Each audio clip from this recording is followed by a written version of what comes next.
আসসালামু আলাইকুম রহমতুল্লাহি ওয়া বারাকাতুহু। আজকের বিষয় হচ্ছে ফরজ গোসল করার পদ্ধতি। অধিকাংশ নারী পুরুষ আমরা ফরজ গোসল কীভাবে করে দুঃখের বিষয়টা আমরা জানি না।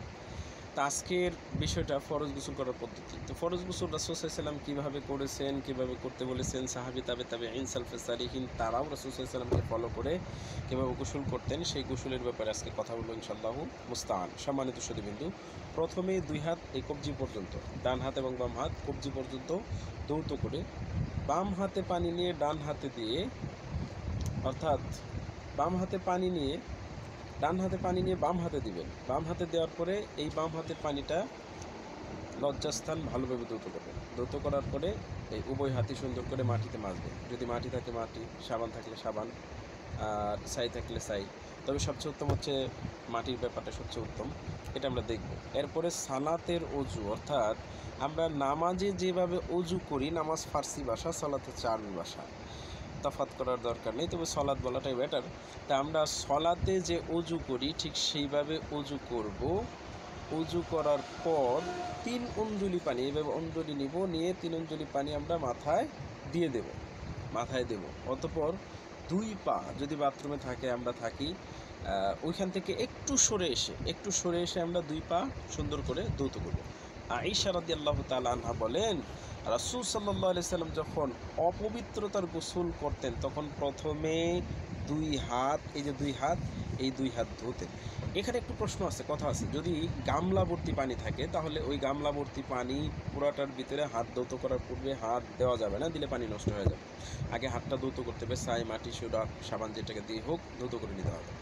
তো এখন রাসূল সাল্লাল্লাহু আলাইহি সাল্লাম প্রথমে কী করতেন, অপবিত্রের গোসল করতেন তখন প্রথমে 2 হাত ধুতেন, তারপর ডান হাতে পানি নিয়ে বাম হাতে দিতেন। ডান হাতে পানি নিয়ে বাম হাতে দেওয়ার পরে লজ্জাস্থান চতুর্মুখী খুব সুন্দর করে দিতেন। তারপর সালাতের ন্যায় উযু করতেন। এরপরে তিনি আঙ্গুল ভিজিয়ে, অর্থাৎ আপনার পানি নিয়ে আঙ্গুলের চুলের গোড়ায় আপনার এভাবে চুলের গোড়ায় পানি পৌঁছে দিতেন। একবারে চুলের গোড়ায় যেন পানি পৌঁছে যায় সেভাবে তিনি কী করতেন, হাতটা ভিজিয়ে এইভাবে চুলের গোড়ায় মাছের মতো এইভাবে দিয়ে দিতেন, যাতে চুলের গোড়ায় কী হয়ে যায়, পানি পৌঁছে যায়, গোড়ায় পানিটা ঢুকে।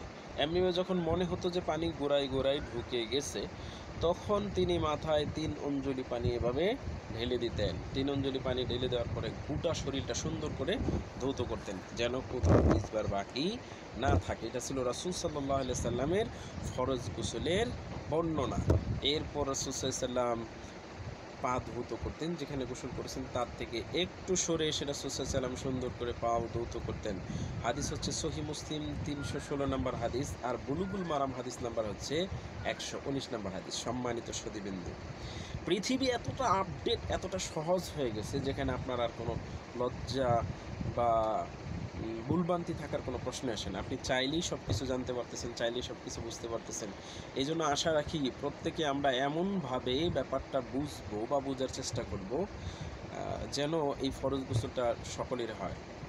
দাদা জানে, দাদি জানে না, আবার দাদা জানে না, নাতি নাতর কেউ জানে না, ব্যাপারটা যেন এরকম না হয়। এটা লজ্জার বিষয় না, এটা জানতেই হবে বাধ্যতামূলক। ফরজ গোসল সঠিকভাবে না জানলে ব্যাপারটা খুব জটিল এবং কঠিন হয়ে যাবে। এই জন্য আমরা প্রত্যেকেই চেষ্টা করব আল্লাহ তাআলা যেন আমাদের সকলকেই ফরজ গোসল সঠিকভাবে আদায় করার এবং অন্যকে শিক্ষা দেওয়ার, মা মেয়েকে শিক্ষা দিতে পারেন, কোনো সমস্যা নেই। যে কাউকে শিক্ষা দিতে পারেন, এটা খুবই উত্তম একটা কাজ। আল্লাহ তাআলা যেন আমাদের প্রত্যেককেই উত্তম কাজ করার তৌফিক দেন, জাযায়ে খায়ের দান করেন। আল্লাহুম্মা আমিন। আসসালামু আলাইকুম ওয়া রাহমাতুল্লাহি ওয়া বারাকাতুহু।